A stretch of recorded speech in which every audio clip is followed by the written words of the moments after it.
Good afternoon. I'd like to call the March 11th, 2024 Planning and Zoning Study Session meeting to order. As a reminder to the audience, study session meetings are not public hearings, therefore there will be no public comment. Ms. Kelly, would you take roll call, please? Commissioner Rutherford? Here. Commissioner Rankin? Here. Commissioner Laney? Commissioner Bourdon? Here. Commissioner Erb? Here. Vice Chairperson Evans? Here. Chairperson Griffiths? Here. At this time, are there any announcements from the commission?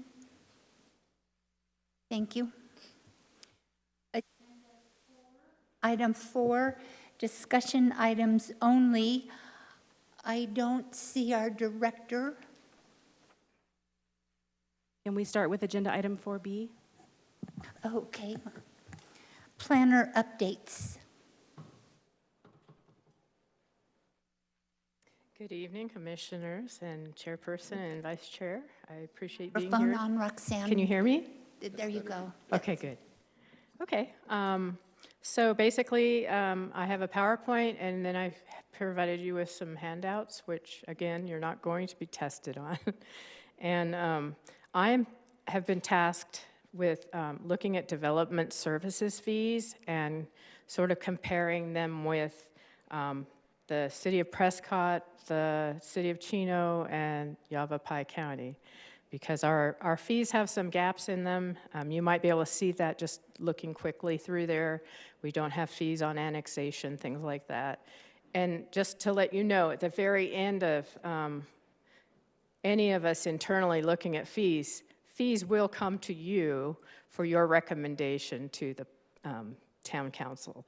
So this is just very preliminary. Again, I'm just sort of reporting on the tasks that I have personally to let you know that I'm working behind the scenes on several projects, but the ones that I'm working on that I'm bringing forth to you tonight, I'm just more prepared to talk about. So, we had thought while looking through the fees that there was a possibility of bundling some of these fees when we came across developers who were working on affordable housing, and I'm quoting with air quotes because there are different ways of saying that, but HUD defines affordable housing as housing where occupant is paying 30% or less of their gross income on total housing, including utilities. So we know that there are all kinds of tiers depending on your income and how much you can afford to pay for housing. So moving on from the fee schedule, which again, we're gonna work harder on that and most likely work with you at some point before it goes to town council. Excuse me, Ms. Roxanne. Yes. When you collected the fees from Prescott, Chino Valley, and Yavapai County, are those current fees? These are currently listed online. So I got these off on their online from whatever fee schedule they had most recently adopted. So that's a good call. I should have put the year that they had published them, but they are fairly recent. Yavapai County's was a little bit, I think it's a little bit older, but that's what they're using right now. And you can see a lot of their fees don't really match ours because, of course, they don't go through annexation and they don't go through the zone changes that like we do. So it's kind of an apples and oranges across the board because all the land use is kind of a mixed bag as far as what they call it. So you have to kind of group them together the closest that you can in order to make an assessment, a fair assessment. So Did the town of Prescott Valley last update their fees? I believe it was 2023 or 2. They looked at some and added to it. That's all I could get. But it's been a while in looking through the fees and seeing the cost of them. So they might have piecemealed. Maybe our attorney knows a little bit more about that. He might have looked through some of those. But as far as I know, from what I could tell, somewhere in 2022, 23. And they were most recently adopted in 2023. But that doesn't necessarily mean they were updated. Thank you. Thank you. Any other questions on the fees? I'm just like putting my pinky into the water right now with the fees, so I have one question. Is the intent for us to become more in line, say, with the town of Prescott? Perhaps. Or is get closer? Perhaps, or be perhaps? competitive. I mean, we can undersell ourselves as a community, or we can kind of come up to what, is developers would feel is the standard. So whatever that is, we'll figure that out. And that's part of my task, is to work on that. Okay, so next slide, I will go to you. And so we'll talk about wildlife corridors, which is a hot topic. It isn't something new as far as the city is concerned. As you well know, wildlife corridors is mentioned as a goal in the General Plan 2035. And so we are directed to develop the wildlife corridors. And so what I did pretty much the first week I was here was I looked up the Yavapai County Wildlife Connectivity Assessment, which is a report on stakeholder input published by the Arizona Game and Fish Department and the Arizona Wildlife Linkages Work Group. And that was from November 2013. They did a very extensive test at that time where they tracked different species like the antelope. You all probably know this better than I. They tracked the antelope to find out what the populations were, and with the help of biologists and other interest groups, they came together and collected a lot of data. Well, 2013's been a while, so hopefully moving forward, I'll be in a position to collaborate with other like-minded people who want to work on this project as well, and hopefully that it'll also tie in with other communities' plans and the county's plans too, because I'm sure that I know for a fact that Yavapai County's comprehensive plan mentions wildlife corridors. I looked that up today. I didn't check Chino Valley and the city of Prescott and Huey Humboldt. Yeah, there we go. Sorry, a little mind blank there. But so anyway, so I have given you a bunch of material, and you're going to notice that that is the Pima County Sonora Conservation Plan. And basically, that is what we're working towards, something using that sort of as a model, but of course, we have our own unique environment here. It's not going to mimic what is happening in the southern Sonora area in the United States. So, but that is a good guideline. It hasn't been published. Many maps have been published. The maps that you have so far that are in there, those are depicting 6 elements, I believe, or 5 elements of that particular plan. And I think they've already won awards on some of these things. But that'll be a good roadmap because as our plans develop and other communities' plans develop, and they will all be woven together and work together because we want that connectivity, especially with the wildlife corridor. It doesn't end, as you well know, at our borders of our town. So, okay, so let's see. Yes, so in looking at our wildlife corridor plan, again, we're going to need a lot of input. There's going to be a lot of collaboration we're envisioning, and that's going to be with, again, with Arizona Fish and Game, biologists from different universities if they'd like to participate, hopefully just using the existing 2013 as a plan of how to go forward and what maybe they've found as barriers, and maybe some of those things have been solved by now. So this is definitely an interagency, intergovernmental, and also a community effort, and it's not going to happen overnight. So I'm asking everyone right now for some patience, because we're looking at possibly several year study here, just to do all the environmental and everything. But we are very conscientious of this effort, and also want to tie in that a lot of the plans that are mentioned in our general plan will also tie together, such as the transportation plan. That'll be very important to avoid, sensitive areas, things like that. So trails is another example. So yes, and I have that on my next my next PowerPoint, actually. I got ahead of myself there.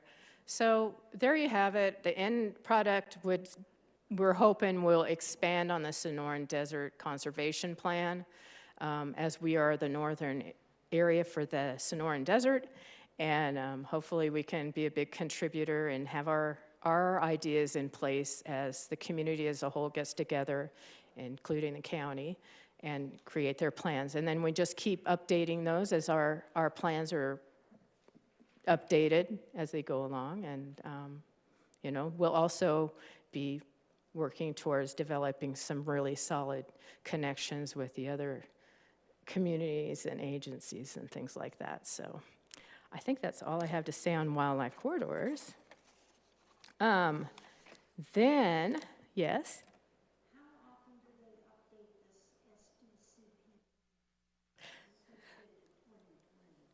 Again, that one hasn't been really updated. They have elements of it in the Pima community, the Pima County Comprehensive Plan. They have those elements. This is just one of the elements of their comprehensive plan.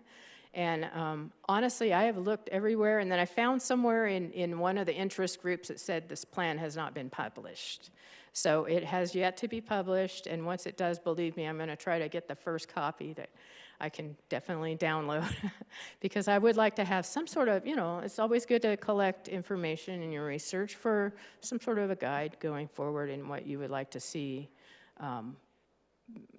how you would like to shape your plan. And of course, again, I'll have input. This isn't just me standing up here saying, yes, I'm the authority on this. No, I do my research, and if any of you come across a plan that you find interesting. Now, Buckeye recently published theirs, and I'm sure that I'll be looking at that very closely because they have best practices, and I'm hoping that they have a good outline. I reached out to them to find out how much theirs would cost, too, because, of course, we want to know as a town how much some sort of plan is going to cost, so I just wanted to get an idea. I know that they're a much bigger community, and they have their own, again, elements that they have to think about, and their constraints, and they're surrounded by other communities and whatnot. But I think that they're going to be a good roadmap for what we're going to be doing going forward.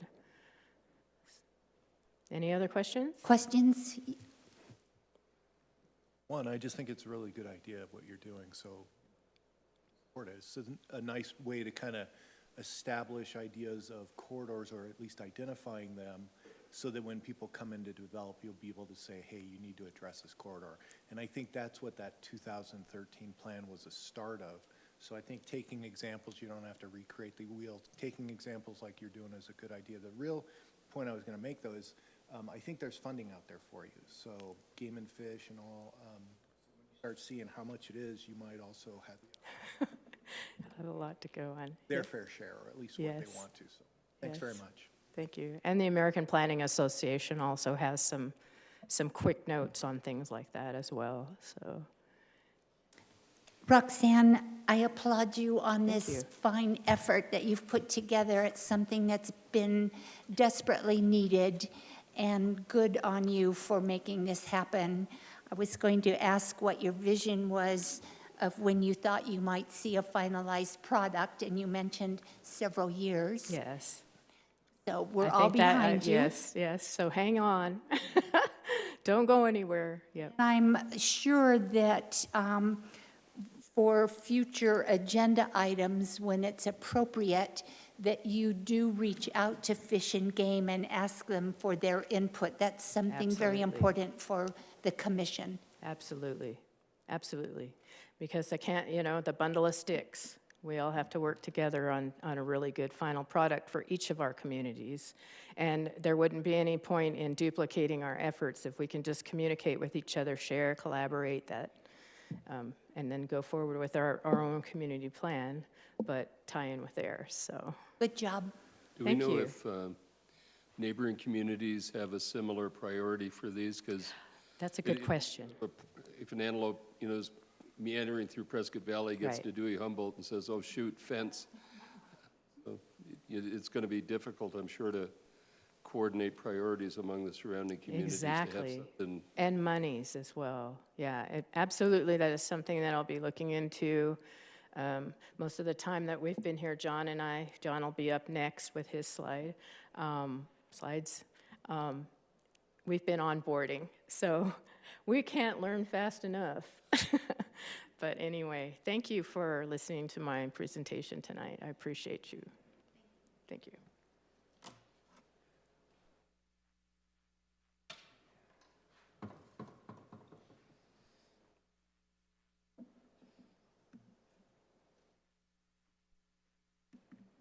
Our next planner update is residential and commercial design guidelines. Good afternoon, Madam Chair, Vice Chair, Commissioners. I'd like to continue Roxanne's conversation, and you would understand how there's a thread through the analyses that we're going through as a group that Roxanne's leading, and the residential and commercial guidelines, and the additional design guidelines throughout our code. What I'd like to do is start with kind of looking at the macro and then drill down to the micro. If you look at the first bullet, you'll see some of the identified planning trends at a national level. These are pulled right from the American Planning Association.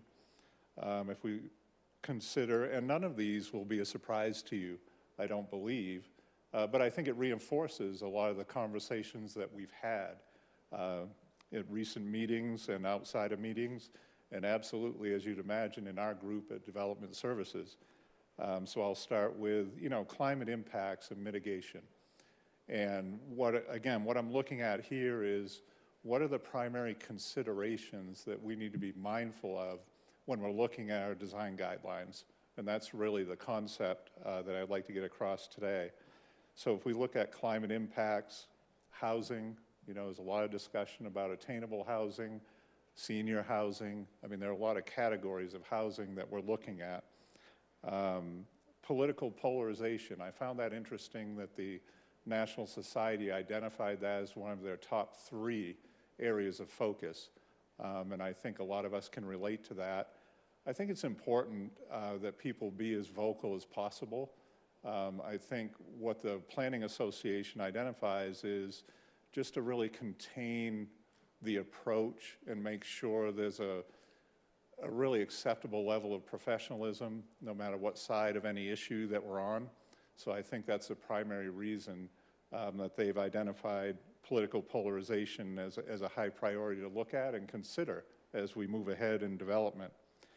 Transportation, don't need to say much there. I think we all know the challenges of circulation, whether it's pedestrian, bike. We now have electric bikes. How does that fit in with motorized vehicles? And then, of course, the more traditional vehicles and electric vehicles. How does that impact our decision-making through the design guidelines?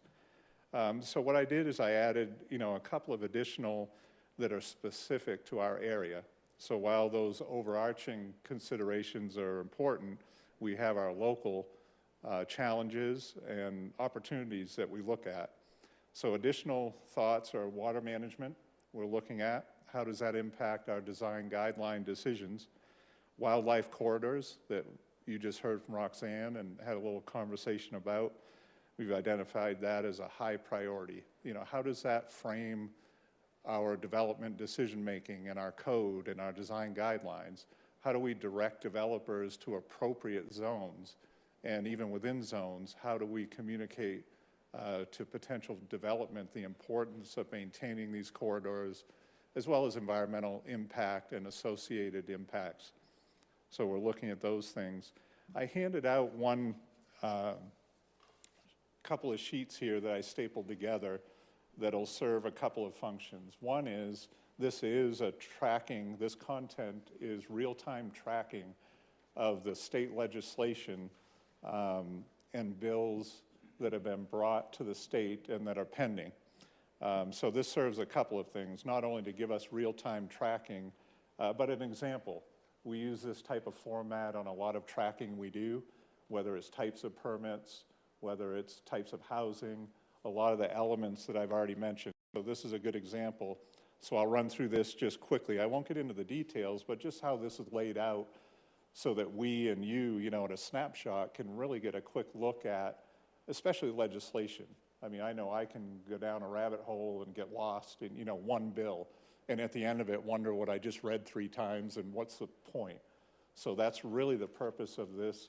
And we work on this as a group to make sure we vet out, you know, what is the motivation, what is the purpose of some of these bills, and how might they impact the development services in our town moving forward. And again, how does that impact our design guidelines, and what do we need to be considering? You know, for example, if you look at, let's look at the third one down. And you can see I've color-coded. If you look at the legend at the top, we've identified as a group, you know, generally, do we support this bill? And you can imagine there's a lot of details, so we're still in conversation, but if nothing else, at least initially, our understanding of the bill, is that something we would consider supporting? Or is it something that we're kind of neutral on? Or, you know, if it's glaring that, boy, that's going to take some authority away from P&Z and council and staff, we might have a concern that if government at a state level is really directing or micromanaging, if I dare say, at a local level, is that something we're concerned about, and we need to talk about it. And again, this is preliminary. If we highlight something of concern, that if nothing else, it tells us, hey, we need to really look at this, talk about it as a group, and come to a consensus on our stance, because again, that'll allow us to take the next step and apply it to our design guidelines. So that's what you're seeing there. So if we jump right into that, if I look at residential and commercial design guidelines, what I've bulleted out here is just a couple examples. So we've talked about overarching, we've talked about local, what might impact our decisions. So here I've just given a couple examples of both residential and examples of commercial to give you a feel of the types of things we're working on. The ADUs, I know, have been discussed a lot, not only nationally, but locally. You know, if we're going to consider allowing those, we need to really think about the impact to residential neighborhoods, communities, and what are those impacts? So if we look at just straight up physical allocation, is there enough room in somebody's property? Reasonable room, so that for safety reasons, for example, we need to think about separation, height. How does it impact the visual impact of the neighbors or surrounding area? Parking, we've talked a lot about this. I mean, where are people going to park if they're using these dwelling units that are in addition to the primary principal structure? Rentals, you can imagine the impact on that. Is rental, are people allowed to rent these dwelling units? Again, think about the impacts, traffic, parking, what does that look like? And that goes right into transportation. So that's an example of something we're considering. Attainable housing, that's a whole project in itself. But again, a good example of applying the considerations that we've outlined. You know, what's the construction cost? That's what we hear from developers. Well, attainable housing is this amount of money a month. And we look around in the town and go, well, if we look at income levels, median, we may think, well, that's not attainable. Is it? And we have to ask ourselves that. But again, we need to understand developers' perspective and approach and find ways to work with them and not just be reactive or immediately, you know, get into a conversation where we're just telling them that they need to lower their prices. Well, let's work with them. Let's figure out what are their hurdles? What is costing them so much? Is there a way we can help them navigate this so that we can provide attainable housing? And then some of the goals or considerations is the location of attainable housing. To keep the cost of living down, would it make sense to have it centrally located so maybe the tenants or owners do not have to use their vehicles as much and reduce their cost of living? Again, we're considering the attainability, not just of the housing, but their whole kind of cost of living. So we look at walkability, same with education. Where are we in proximity to the existing schools, proposed schools, so that, again, reduce their cost of living potentially. Water and certificate of assured water supply. That's a hot item no matter what developer you talk to. I've been immersed in the last 2.5, 3, 5 years, build to rent as a designer. And I know what the developers are talking about, what they're considering, and so how do we address that? And they, admittedly, you know, they see the loophole at the state level. In fact, you'll see on the list of legislation that's pending, it's all rooted in subdivision. A build to rent is one lot with multiple units on it, and so it does not qualify for requiring a certificate of assured water supply at the state level. I applaud the town. I found out before I considered coming on board here where we stand on that, and I was relieved to hear that the town has embraced requiring that for build to rent. I know it's difficult from a legal standpoint, maybe. I don't know all the details, but this is the only municipality that I'm aware of in the state that requires that for build to rent. Because again, at the state level, it's only triggered if it's a subdivision of 6 lots or more, and build to rent is not. So I see that as a positive. But again, that's a consideration through our design guidelines. What does that look like? How do we apply it? It's already required. That's a good sign. So we'll move on from there. John, excuse me, Vice Chair Evans has a question for you. Okay. Yeah, thanks, John. Yes. This is slightly off the topic of design guidelines, but as long as we're talking about attainable housing, and I looked at the bullet point about construction cost,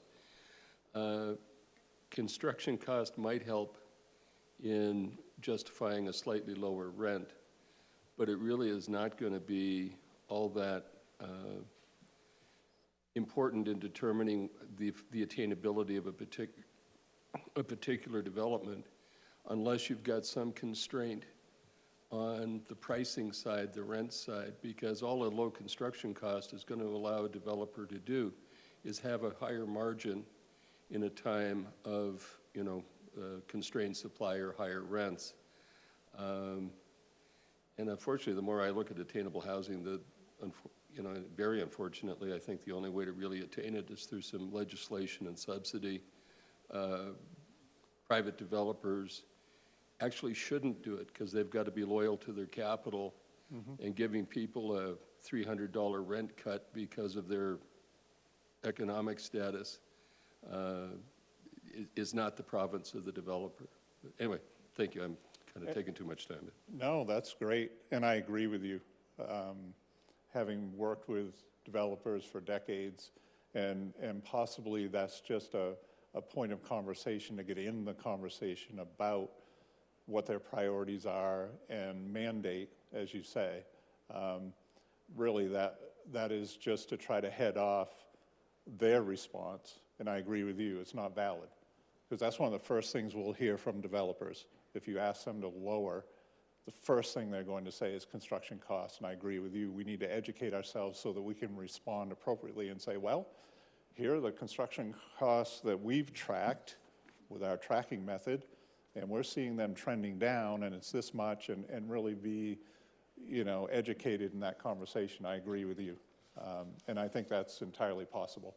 I think we need to know an awful lot about the developers and the world that they live in so that we can accomplish some of these things, so I agree. If any other questions before I move on? So I'll just jump into the commercial. Similar conversation, a little different topics, but what are we considering in our design guidelines when we look at commercial? A couple of things, you know, parking. It's interesting how things are cyclical. Years ago, you know, we would push Walmart to have as much parking as they could. And these days, we come full circle and say, well, wait a minute, do you really need to design and build for Christmas season? Is that really appropriate? Is there a way that we can mitigate that and reduce the hardscape and potential heat islands and things, but even visual impact? What can we do in respect to parking and the quantity? What are we requiring as far as EV? Is that something that we need to revisit and make sure, you know, all in the hopes of reducing vehicular traffic? What should we require the developers to provide that supports EV, if that's something we agree to. So as a group, we needed to have that discussion and see how motivated we are. Because again, if you look on both sides of this kind of subject, you can hear arguments that say, yeah, we're mandating it, but we're really not there yet. You know, maintenance is too high, people can't afford it, is some of the studies that are coming out. So that's a possibility. Accessibility, I think, has really, it's interesting, over my career, I've seen it just kind of wane away, that it's not that important. You know, you'll get some special interests that are more vocal and kind of remind us of how important this is for accessibility for all levels of mobility. Not just, oh, somebody's in a wheelchair, let's accommodate that. Well, that's one instance, but let's look at everything. And again, that could lead us more to proximity and say, hey, let's do multi-use development so that we have tenants close to their shopping and living, and reduce them having to navigate any long distances and things that we consider. And if we do, you know, how do we do that? I mean, I look at parks and trails, having been involved in that for many years. I feel like we just have not reached the point where we've provided accessibility to a reasonable level for people that have some physical challenges. So I think that's something we can look at. Kind of get off on parks a little, but I think it's important. Redevelopment of commercial, again, should we consider really requiring mixed use? Is that something that's important? You know, what type of uses? And I think that applies to infill as well. We just need to ask ourselves these questions and come to some pretty rigid guidelines, you know, as a group, and come to a consensus of what our vision is, and in concert with the general plan, how do we get there? And really require developers and follow through with them. And one of the things that I've communicated to developers that I've worked with in recent years and since I've been here is, I'm an advocate for you, okay? I am helping you get through this rigorous process. Intentionally, it's rigorous because of the decisions we've made, not only in the general plan, but in our design guidelines. Let me help you.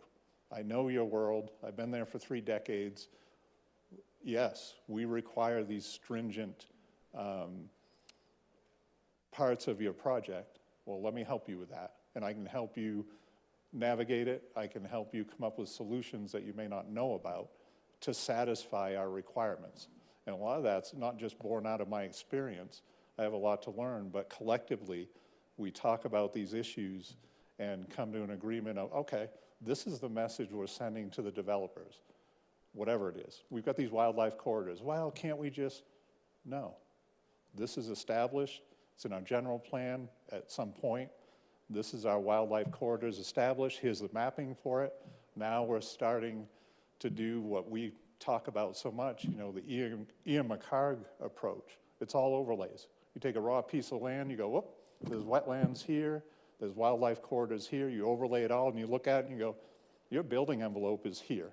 You have 50 acres, but here's the deal. And we all need to reinforce that to developers. That leads me into landscape. I'm a little bit passionate about that for 4 decades, but I think it's important we talk about shade to make sure that we're not creating, again, a heat island effect as development grows. It also establishes visually, but functionally, people forget that landscape can really define a sense of place and function.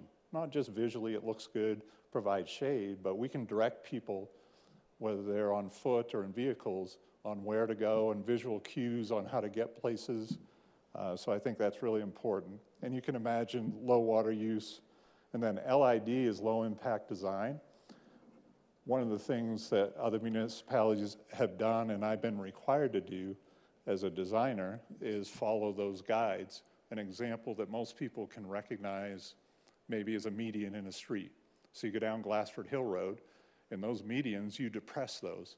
You direct the water to those, you break the curb, and now we have a retention basin that functions as a bioswale. You put plants in there, the media that's built up is a filter. So the storm water that goes in there filters back into the aquifer, and it cleans the water. So it's all science-based. That's one example of things that we could consider moving forward. and impacts our design guidelines, most importantly. With that, I'll take any questions if you have. Commission, any questions for John? Mr. Rankin?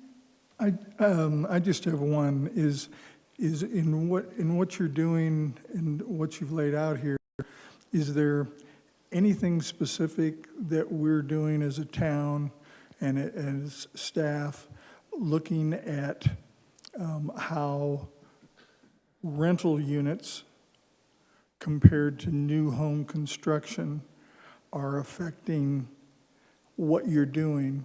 And I say that only because being on the board for just about 10 years now, when we first came on, rental projects were scarce. I mean, they just didn't happen. They were presented to us but didn't develop.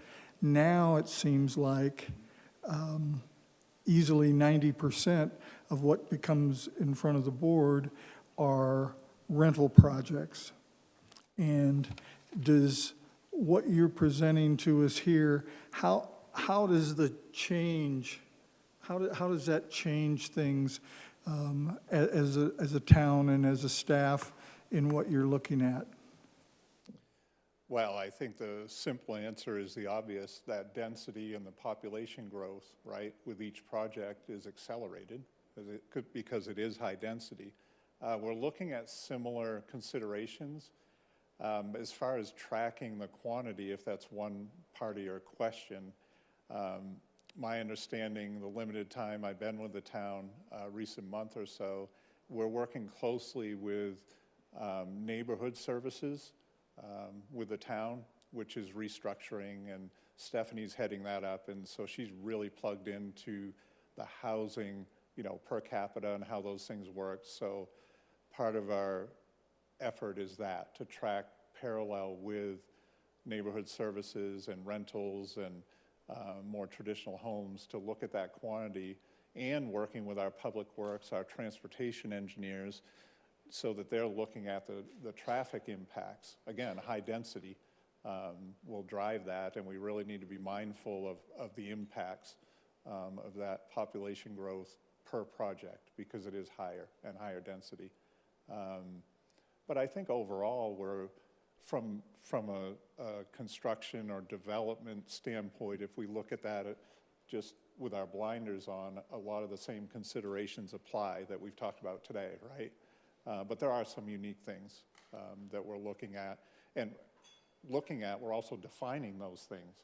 To answer your question, I can't give you a list today because we're working through that to really understand the impacts. And as with the wildlife corridors, we're looking at other municipalities. How have they handled this? How are they tracking it? What are the adverse impacts? What are the lessons learned from some of these other municipalities? Because I think you're seeing that same trend across the state and the nation. Rentals are up. And we know, we've been told, some of that has to do with interest rates, inflation, all these things that have kind of come together in this perfect storm. And again, that's why you're seeing some of the national home builders who have never done multifamily development jump into this build-to-rent for a lot of different reasons. But one of them is, the return on investment, which is unfortunately a lot of times their highest priority. But it causes us to have to look at that more closely for that reason, that we need to manage it. We can't just keep giving permits just because they meet zoning. And again, it's all about getting the guidelines in place so that we can control that and manage that growth. I hope that answers your question. Ms. Laney?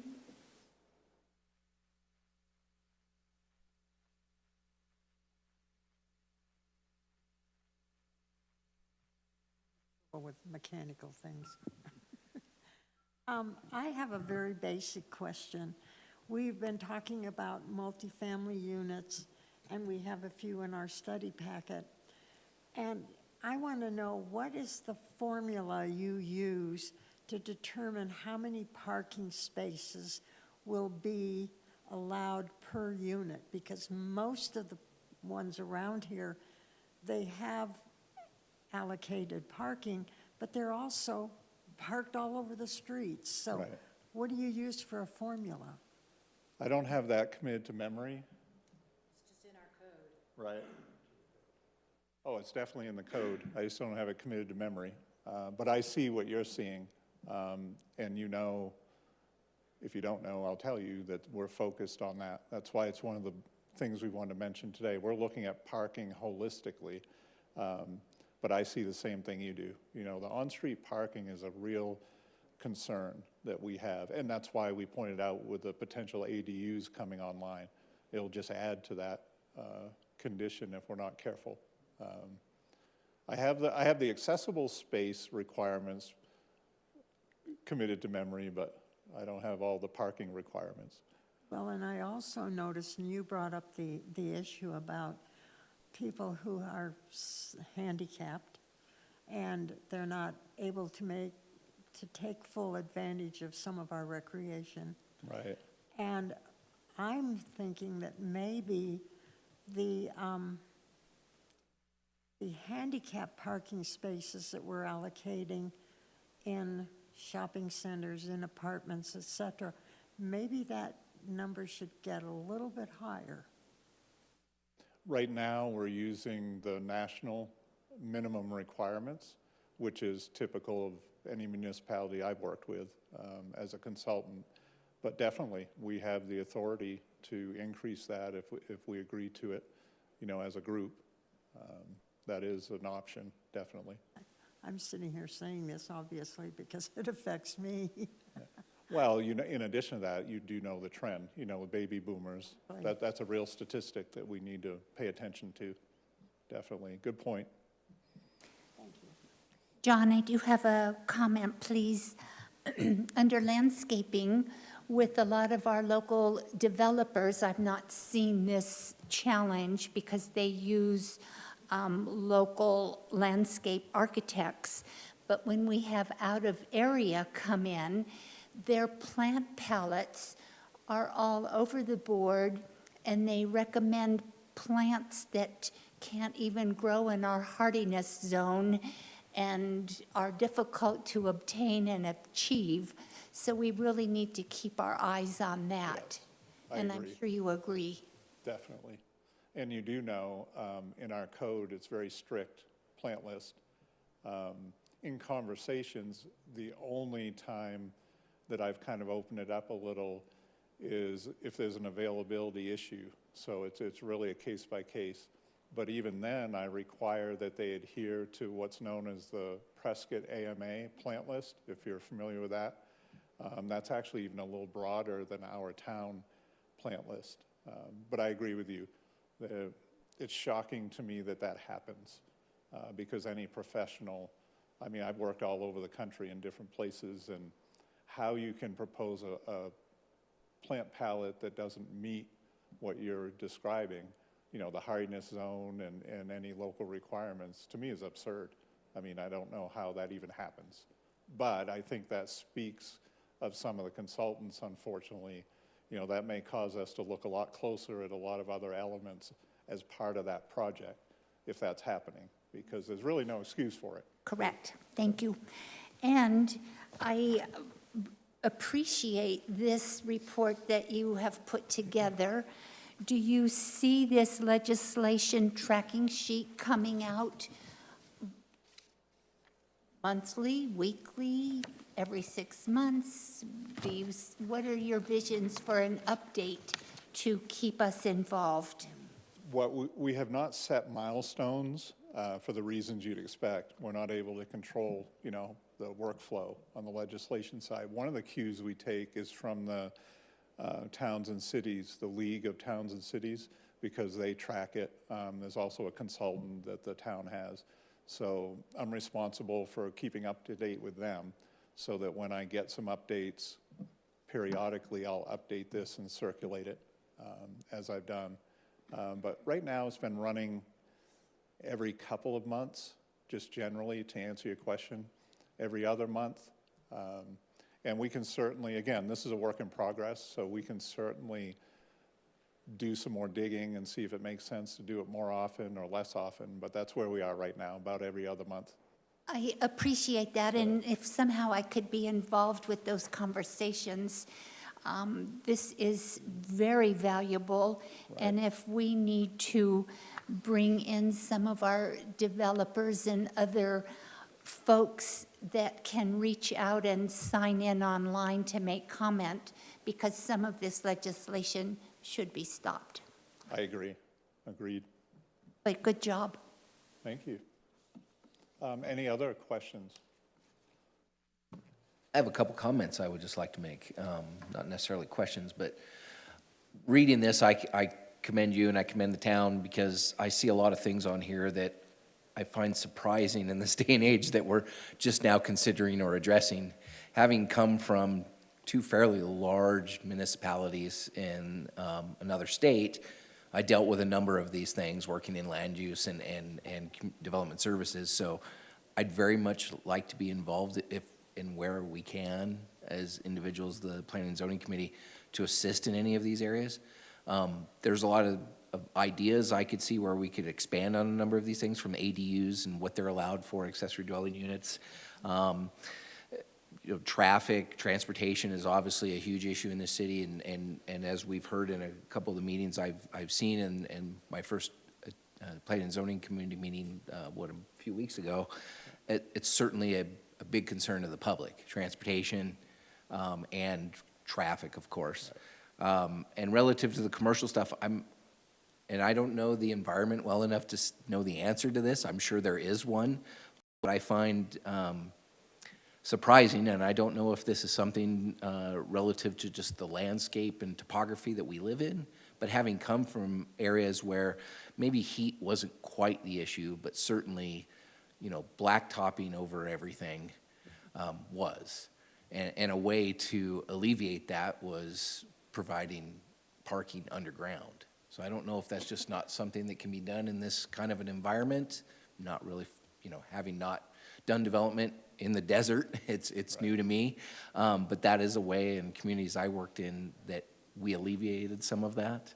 To include mixed use, I think, is a gigantic thing that has just a tremendous amount of benefit to both the community, the people who live and work and want to play here.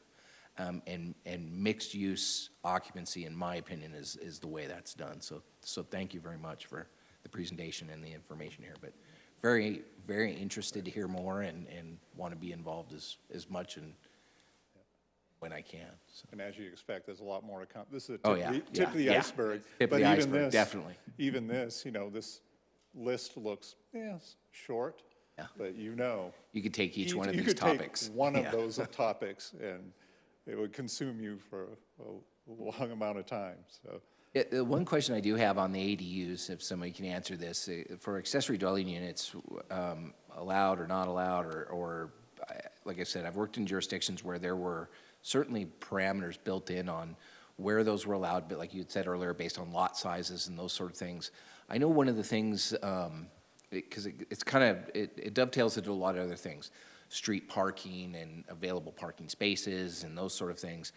I have seen in other municipalities where they've put stipulations on ADUs where the primary resident had to at least cohabitate the main residential unit, but could rent out the ADU. And I've seen other jurisdictions where there was no renting of the ADU allowed. It was strictly only to be owner occupied or family of that sort of thing. So I don't know if that's what we're considering, those kind of options, or? That's in the conversation, because we've observed the same as you just described. There are different variations, and I think the good news is we can learn lessons from these other municipalities on those subjects and really understand the impacts. And as usual, try to avoid any unintended consequences diving into these things. But there's a lot to consider, as you said. Thank you. Thank you. John, Yes? back to ADUs. If a person has an ADU on their property, does the ADU have to have its own sewer and water hookup, or do they hook up to the main water sewer for the main residence? most of what we've seen in recent years is they'll connect into the existing. It can be cost prohibitive, you know, to run lines and do taps into sewer water. But that's on the table for discussion on what direction we go in. Definitely. Thank you. Okay. Thank you. Our next agenda item, we revert back to 4A, Director Updates. Welcome, Director Kennedy. Thank you. Good evening, Madam Chair, Vice Chair, Commission members, Donna Kennedy, Development Services Director.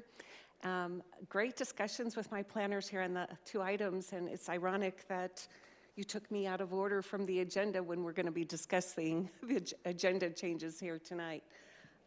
First of all, I want to say for the past 8 months working here, I've been listening, I've been noticing what could be made us improvements to our process and to our materials that we submit in our packets. And we're putting to use some good acknowledgments of that, but hopefully this won't be my last update, and there will be more updates as we go and change more items, to be sure. First one on our list, you can see on your agenda, we've added your names to the agenda item, or to the agenda in itself in the top right corner. We felt this might be good for the public to understand who's on the commission, but only it follows the formatting that we do for our council as well. If you notice on the back of the agenda, we've replaced and we've added call to the order. We moved it up.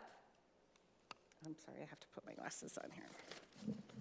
We moved call to order for the public to item number 4 and revised some of the language. We felt some of the time that when people came up to make a comment, and if it wasn't identified as an agenda item, it got confusing at our meetings. So not only did we change the agenda, but we also changed our speaker card, and I will get to that shortly. I don't have a presentation on this, I'm just going by my updates. Another thing we added as far as the announcements, we moved announcements to item number 5 before the approval minutes. This new order will help us, like I said, with our speaker card, and you have it in your packet how we've realigned it. In the past, it was confusing to some of our constituents what they were signing up for and what they actually had to speak for. We hope with this new format, a new hardcover paper, they'll feel more confident in what they're filling out and what it's meant to do when we hand it into our clerk. The 2 boxes there, called to the public, and then the public hearing item. So specifically, you can see that they're both different items of which they should sign up for, whichever their comments would be is on the card. Director Kennedy, excuse me. I do have a couple comments on the speaker card. Quite often, we run into the public where they don't want to speak, but they want their written conversation read into the public. I feel that maybe that should be added to our speaker card, but I will go with what the other No, commission members think as well. But that does happen quite often. Commission, do you have any comments or questions, concerns? Nah? I want to make sure I'm understanding your comment correctly. Are you stating that if somebody doesn't want to get up and speak, they can have their comment We need a space, spoken yes. into the record? Yes, yes, Ted. All right, thank you. Thank you. Yes, Phil? Probably a good comment,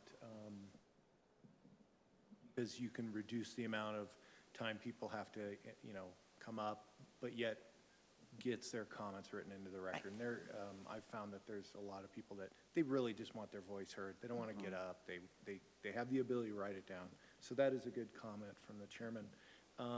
I thought moving the call to the public up front might be a good idea because it'll trigger less confusion about people putting in their call to their comment into the call to the public, but really wanting it into the agenda items. So hopefully, it also, I think, matches up with the format of the town council, correct? Correct. Yeah, so it seemed fine. It seemed surely appropriate. And it also helps provide those who don't want to sit through the whole meeting but want to speak on something that they want to address to the council up front, because they have to get to a child's play or something that they could come and make comment. But back to your comment, we could add a box saying, for record only, don't wish to speak. I think that's a really good, if the clerk and attorney, I think that's a very good comment we should add to this. Thank you. I know Ted has a question. One question, only because before I attended my first Planning and Zoning Committee meeting, I came to a council meeting, and I sat in the audience just to observe the public and see what the process was like. And when I read item number 4, the one thing that catches my eye that I heard a number of citizens voice concern over, and I'm just more for an educational perspective for me to understand maybe why a change was ever made and the parameters around it, but when it allows for people to speak for 3 minutes. My understanding, at least from the comments that I heard from the public at the time, that there was a time where it was a 5-minute speaking engagement, and that was changed at some time. Can you help me understand why? I mean, some of it's pretty straightforward. If you got an audience of 50 people at 5 minutes a person or more, we're going to be here all night. So I understand that could be part of it, but just because I heard that on a number of folks in the audience, and I found it kind of surprising, so I'm just more curious about that. Thank you. I'll say what I feel happened because pretty new myself, I wasn't here, and I'll defer to our town attorney, but exactly. And a lot of times it's repetitive. You would get 10, 20 people coming up and saying the same thing. Or, for many people, and we're wanting to be here for the whole time to listen to the comments, but it makes the timeline, 3 minutes, you can actually say a lot and get to your point, but I wasn't here when they changed it. Most other communities do 3 minutes, but I'll defer to our town attorney to see if there was an actual definite reason why it was changed. 3 minutes for quite a long time. And the reasoning that she said is exactly why. You should be able, 3 minutes is actually a long time. It's an uninterrupted 3 minutes, and it should be time to convey your message. We could fill the auditorium with people. I don't disagree. I just was looking for an understanding just because of hearing that amongst the public, some of the folks. So if I understand it's probably been for a while. But Quite a long time. Change is difficult for people. Right. I wouldn't say that's recent change, though. It's been quite a long time, and I think it's an appropriate amount of time. Director Kennedy, I know Commissioner Rankin had a comment. I guess I just have so my understanding, if something is read into the record, who reads that? Is it something that is just automatically put in, or does somebody have to physically read that? And if so, who? Because as far as staff is concerned, it may sound like they're in support of something when really they aren't, or the same with the board members, is that if we don't know what's in there, I don't think that we should be reading it. Who's supposed to read that into the record? In the jurisdictions that I've been involved with, it's either been the town or city clerk that reads those into the records. Okay. Correct. And I would assume that would be our Miss Kelly. Could be a long night for you, Kelly.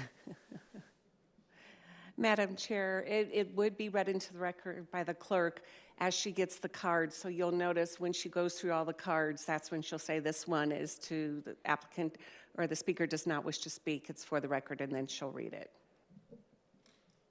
And she will call out their names so we know whose record it is, yes. I'm not a big fan of that. I've never done this sort of thing before. I've been in meetings where that sort of thing happens. But you've got a lot of maybe possibility for some pretty crazy filibustering if somebody wanted to send in, 20 emails from 20 different people. I'd have no objection to putting it in the minutes or having them just, if people are going to submit written comments, basically the verbal comments are directed at us for our consideration on a vote. So why not have a deadline of 2 days before the P and Z meeting or something, and it can be part of the packet? It's probably low probability that somebody's going to send in 20 and we've got an hour's worth of email filibuster, but I think there are better ways to handle it than take up all that amount of time. Vice Chair Evans, this would be our speaker registration card with agenda item number 4, do not wish to speak, and they would write their comments in. We would not be entertaining or receiving emails from the public. This would just be at the meeting where they would specify that, yes, they want to speak or do not speak. Okay, that's fine. Okay, thank you. Because we still would need to control the repetitiveness of Absolutely. everybody saying the same thing over and over. Absolutely. Madam Chairman, if I might, that's the one point that I wanted to make. I mean, not that it hasn't been done, but I think moving forward, I think it's vitally important that you point out, whether it be in bullet point or what I had suggested, and I've talked to Casey about it, was even Casey Danner, is have a list so that people can see the parking issues have been talked about already. The water right issues have been talked about already. The density has been talked about already, because that's what you see a lot. People are coming up with the same issues, and they should have a right to talk about them, but the commission should also have a right to say, we've heard on that subject, we hear you, and we're going to address that if we're so inclined. So that would be my suggestion. Somehow keep a running list, somebody keep a running list, and somebody remind the speakers of what that list is. We can certainly do that, Stephen. Thank you. I think it would be helpful. Director Kennedy, I have one more question on the call to the public. I'm sorry. But should they want to speak on the agenda item itself, they will not speak under item 4. They will come back down to when that agenda item takes place. Correct. Perfect, thank you. So another change that's going to be made, and you will notice as you receive your reports, we're working on a new template for staff reports. In the past, different departments would review a report, some things would be altered, taken out. Ultimately, the bottom line, the buck stops at our department. So we are the lead on all projects. We've heard all the different types of information you want included. We're going to be more specific and outlined and not to be taken out so that you have a full report. Let's just say in the traffic section, there'll be more of an analysis. We'll include more as how it relates to the general plan, but it'll be subsectioned in the report, so it'll be easy to follow. We might include a table, so we're working on that, so the reports themselves will be more accurate and definitive for you to make a decision. We know that in the past, for whether it be streets department, the legal department, or whatnot, everybody's got their input. And that report, for us, we've noticed that people are changing even at the last minute, even after we submitted our reports. We're getting a handle on that and trying to get all comments and to work with the developers. Sometimes there's information that they don't provide that we need to have at a certain deadline. So it's all going to get worked out, and I think in the end, within the next month or two, you'll have a report that is really clear and more concise with more information for you to make your recommendation. So stay tuned for that. But also being here, there's other things. You know, we've reorged the department. I've got great new planners. We've hired 4 new planners. We're going to have an engineer on staff. So we'll be able to collect the data and really analyze it so that we can get to your expectations, what the recommendation's going to be. Not only for that, I know mentioned tonight was the code amendments. We do have a team working on the code amendments. You'll be seeing it in the fall. What was here listed tonight by John is only a section of it, but we're doing a whole Chapter 13 update. So that will come back before you in the fall for your input before we actually go to council. That's coming up. We're also implementing a new customer service approach for when applications are processed, how they're coming in. I'll get into a little more detail when we get to the next item, but we are trying to think out of the box and You know, our town manager, Gilbert Davidson, has tried to come up with some ideas, and together in collaborating with our team, we'll be able to assure you that not only our clients, but your calls and information needed will be easily acceptable. So working on that as well. Our goal is to streamline our process for not only customer service, but for the board and for council, or for the commission and council. So understanding our meeting materials are going to take a few other town support for the commission. We're going to discuss having, I don't want to call it training because it's not really training. We're going to have 2 luncheons, hopefully, within the next month or 2 for you all. It's an interesting class for us to go, and even for within our team, just try to earn new best practices on how to do it, because you can be assured, even within our own organization, you know, traffic versus development services, how do we come to consensus on what our recommendation's going to be?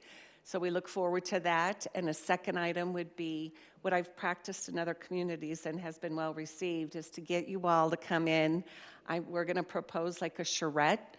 We're going to give you a project that you can act as staff and how you would go about making a recommendation.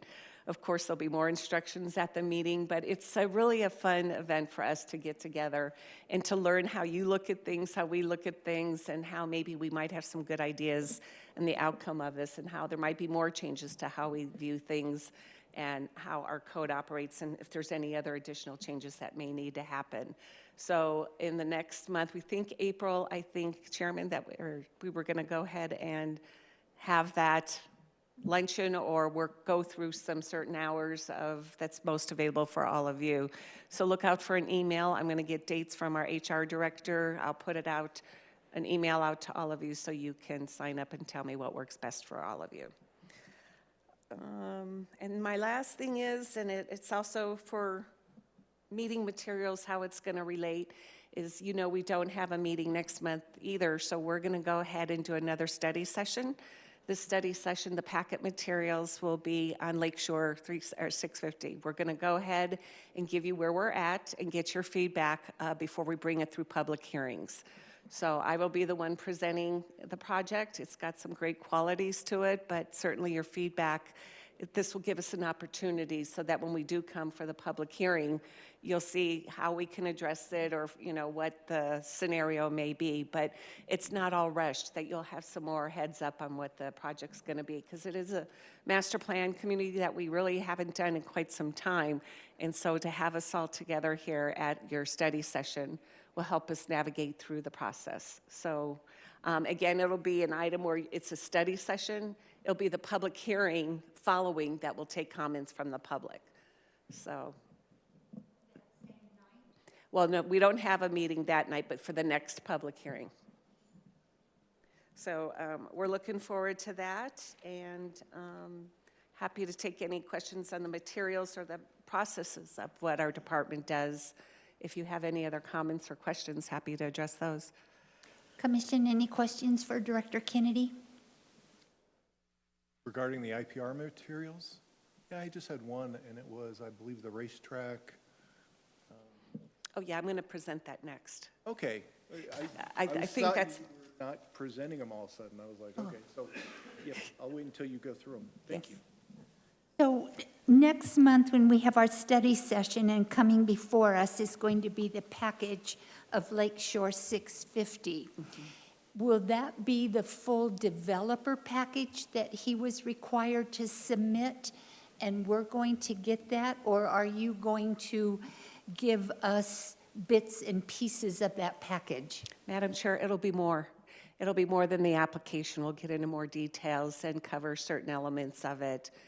Whether it's going to be the Lakeshore Drive layout, the densities, what the program of each element's going to be, the commercial area, the employment corridor, parks and rec, the trails. I'll get into much more details. At that study session. Just out of curiosity, when a developer submits their project review, their narrative, about how many pages does a developer have to submit when you get their full package? Is it Are we going to go hundreds? to the next item? The IPR, I think that's what you're talking about. Just in general, no, the IPR, no, when they have to submit a full package. Or are these IPRs full It's packages? part of the process, yeah, that launches it, yes. How about if we go into it, and I'll go into that explanation for you, if you want to. Perfect. So initial project review, this is another area of what we're going to change somewhat of what our process is. And the whole idea of presenting this to you today is not to come for a recommendation on this, but more to show you that this is the first submittal. The applications you see some are different, some are more detailed than others. Some are still these on this list. We're not moving them forward because we're not ready to yet. Others that you've seen since July, everything you've seen since July have been submitted approximately the same times as these have. It's more of a demonstration. Staff works with all departments, as we say in our meetings, to get input. And there's sometimes issues that need to be resolved but haven't been resolved yet, so we can't move forward. The applications that you see, it's called initial project review. That's their first application into the city for us to give feedback to them. What we're doing as a department now, we're proposing to have prior to this meeting, they're all different applications. Some aren't fully explained, some are. There's different reviews for each one depending on the use and what's being submitted, but we're going to add a pre-application meeting. So before they submit these IPRs, we're going to meet with each developer, review what they're doing, tell them what they can apply for, and get them all set so when they submit for an IPR, it's pretty much a full application. Because as you notice, some of these aren't, and we don't have a full application.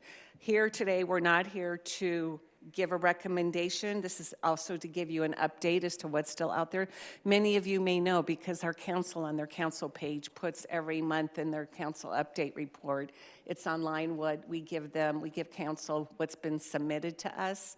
Like most recently, the ALDI application was submitted, and that's on the council report as well.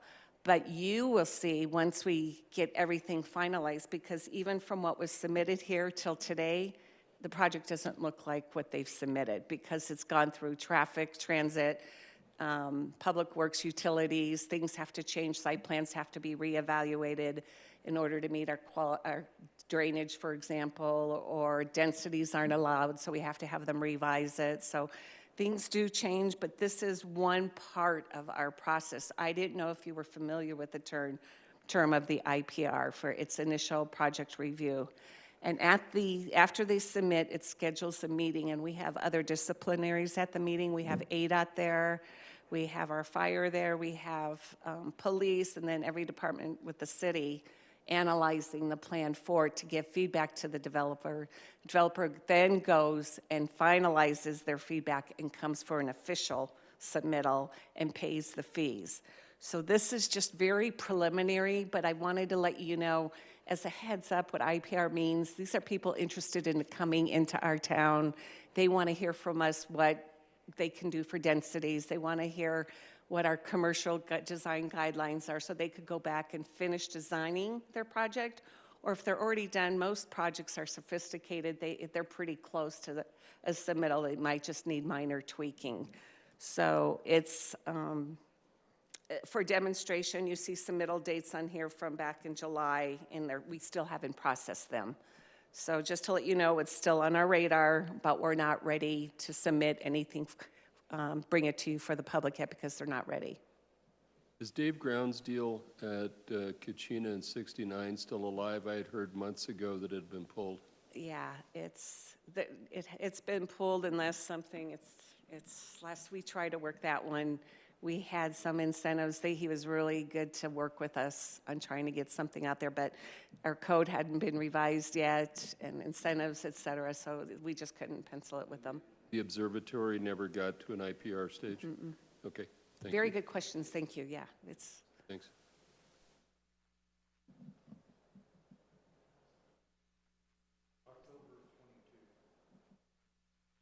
Oh, the first one, but there hasn't been revised. So October 22 didn't even make our list yet, so it hasn't been officially submitted. But it's probably gone away. I don't know. I don't know. It may come back even better than the 22 submittal. Director Kennedy, Commissioner Bordone has a question for you. I just wanted to comment, actually. I mean, I think you're proposing a good process internally to try to engage people that want to come to the town before they spend the time and effort of filling out papers. So I think that's a smart, you know, you're going to be guiding them to submit a better IPR. So I think that's smart.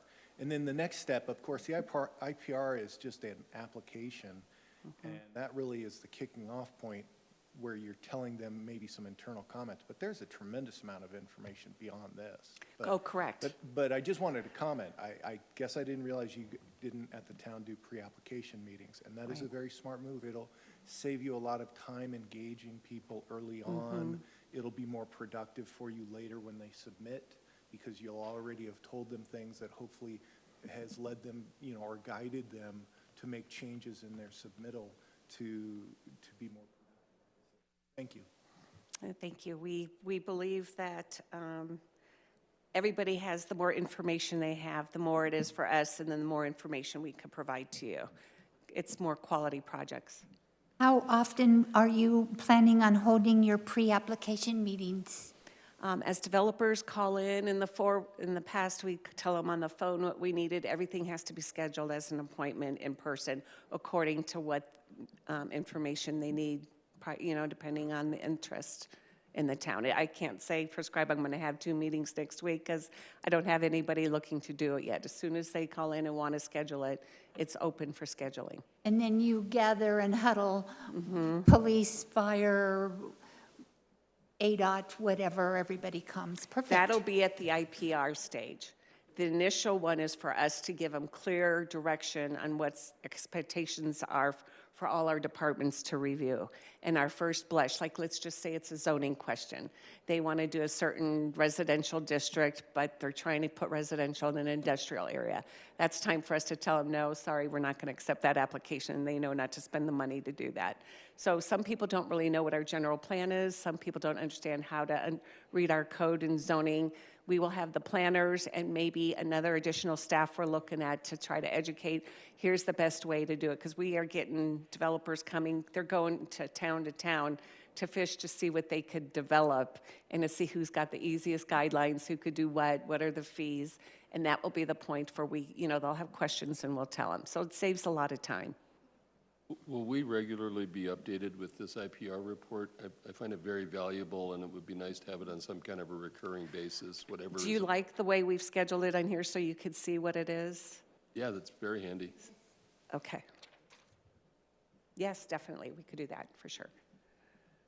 Just as a general comment, by the way, all the stuff that's going on here today is very, very encouraging, and thank you and your group, because more information, the better, whether it's for us or for the public through the packet, more transparency, more timely information. Thank you very, very much.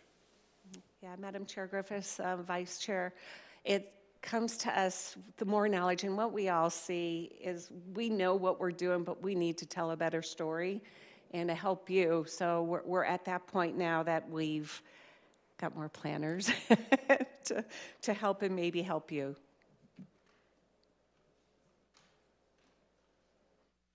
Any other questions?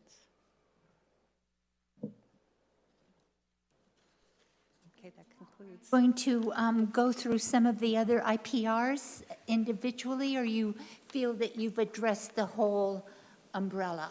Yeah, the intent is just to give you some information right now, like I say, on your reading it, but it'll be different on most of them when they come, so I can't really comment because it hasn't been fleshed out, all the issues for some of these projects.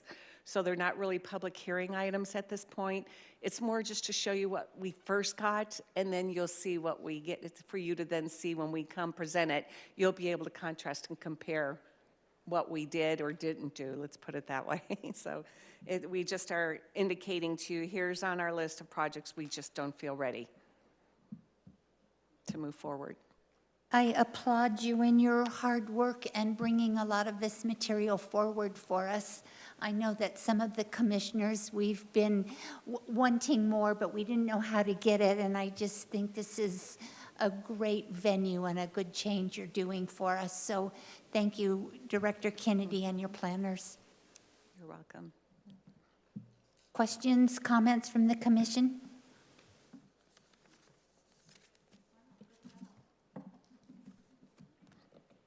Was that me hitting? Thank you. So with that, commission, we have one more agenda item. Would someone like to make a motion for adjournment? I make a motion to adjourn. Thank you, Second. Ted. A second? Thank you.